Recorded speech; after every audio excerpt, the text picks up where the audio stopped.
Hello বন্ধুরা, আসসালামু আলাইকুম। কেমন আছেন সবাই? আশা করি ভালো আছেন, আমিও ভালো আছি। এই নতুন একটি ভিডিও নিয়ে আপনাদের সামনে হাজির হয়েছি আমি খন্দকার ইসমাইল হোসেন।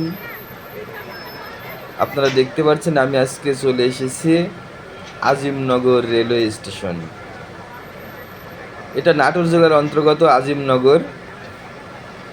এই দেখতে পাচ্ছেন, কেউ বলে গোপালপুর, কেউ বলে আজিমনগর, কিন্তু আসলে আজিমনগরই রেলওয়ে স্টেশন। এখানে চিনির মিল আছে, এখানে আখের গুড় এবং খেজুরের গুড়ের জন্য খুব বিখ্যাত একটি জায়গা। এই দেখতে পাচ্ছেন মানুষ চলাচল করছে। আমি অবশ্যই ট্রেনে বসে ভিডিওটি করছি। ট্রেনটা আমার দাঁড়িয়ে আছে, এই দেখতে পাচ্ছেন।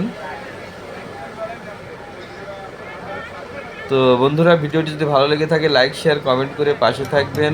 আল্লাহ হাফেজ।